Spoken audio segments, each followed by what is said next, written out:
Today on Psycast, we're exploring the hidden cost of being the good child, as explained by Carl Jung. This episode is presented in podcast format, with subtitles for your better understanding. Let me ask you something. Were you the kind of child who didn't ask for much? Who didn't cry too loud, didn't rebel too hard, didn't make things complicated? Maybe you were praised for being so mature, so independent, so well-behaved, and maybe you're still carrying that version of yourself quietly into your adult life. But something feels heavy, doesn't it? You're exhausted, always striving, always adjusting. You try to do everything right to not let anyone down, to stay in control. And yet, under all of that, there's a quiet ache, a feeling that you're not really being seen, not as you are, only as what you've learned to be. If that resonates, I want you to know this. You're not alone, and you're not broken. There's a reason this pattern feels so ingrained, because it didn't start with your job or your relationships. It started much earlier, with how you learned to survive. Carl Jung once said, "The most terrifying thing is to accept oneself completely." And for many of us, the habit of being the good child was not about goodness. It was about safety, about love, about staying connected, even if it meant disconnecting from ourselves. Let me tell you something I once heard and never forgot. Children don't become easy to love. They become easy to handle, to protect the love they already fear losing. And so we become what the world wants from us.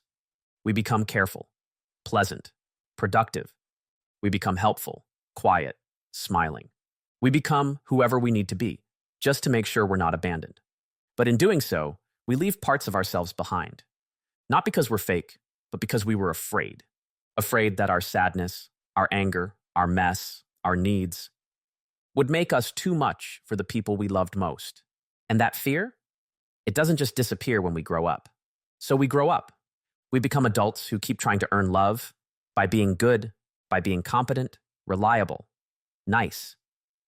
We say yes when we want to say no. We keep the peace even when we're crumbling inside. We apologize for having needs, for making mistakes, for simply being human. And that's the hidden cost of being the good child. Not just the exhaustion, not just the anxiety, but the slow, almost imperceptible fading of the person you really are. Carl Jung had a name for this mask we wear. He called it the persona, the version of ourselves that we show to the world, shaped by expectations, by culture, by survival. And here's the thing. The persona isn't evil. It protects us. It helps us function. But when we start believing we are the persona, we lose touch with the parts of us that were never allowed to breathe. The wild parts, the angry parts, the soft, sensitive, clumsy, creative parts. You might think, but if I take off the mask, who will love me? And that's the ache of it, isn't it? Because for years, maybe decades, you've been loved for your performance, not your presence. Admired for your strength, not your softness. Appreciated for what you give, not for who you are. And so a question begins to rise, one that's terrifying and liberating at the same time. What if I stopped being good and started being real? That question is the beginning of something sacred. It's the doorway Jung pointed to when he spoke of individuation, the process of becoming whole, of reclaiming all the forgotten pieces of yourself. You don't need to become someone new.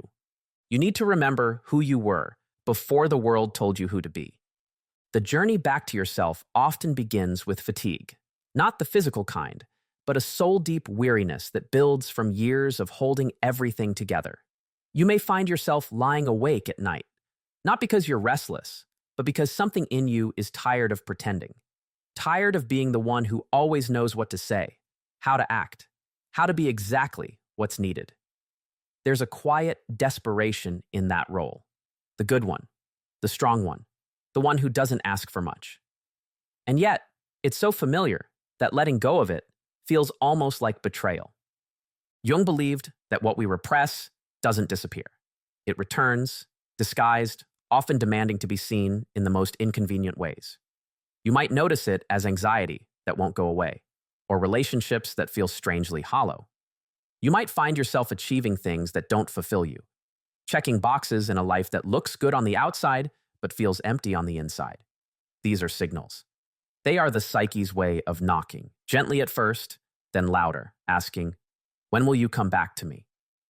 There's nothing wrong with wanting to be kind, competent, or considerate, but when these qualities become your identity, they can also become your prison. That's what the persona does. It gives you a sense of belonging, but often at the cost of your authenticity. Jung didn't ask people to abandon their personas. He invited them to hold them lightly, to recognize them as tools rather than truths. Because beneath the roles we play, there is a more honest self waiting. Not a perfect self, but a full one. And I want to say this gently, because I know how hard it can be to even entertain the idea. You don't have to keep being the person everyone expects you to be. You don't have to hold the world together with your silence, your smiles, your over-functioning.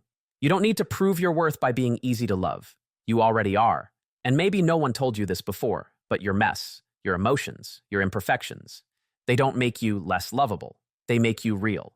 Healing begins the moment we dare to disappoint. Not recklessly, not as an act of rebellion, but as a quiet reclaiming of our right to exist as we are. For the good child, disappointment feels dangerous. It threatens the fragile balance of love and safety we learn to maintain. So we avoid it. We say yes too often, stay quiet when something hurts, over-deliver even when we're burning out. And yet, somewhere inside, we know. The love that depends on our compliance is not the kind of love that heals. Jung's path of individuation isn't about selfishness. It's about integration. It asks us to bring home the parts of us we left behind in order to be accepted. That means letting the inner child, the one who learned to shrink, to stay small, to be easy, finally speak. Not just to cry or rage, but to express joy, curiosity, longing. And that can be terrifying.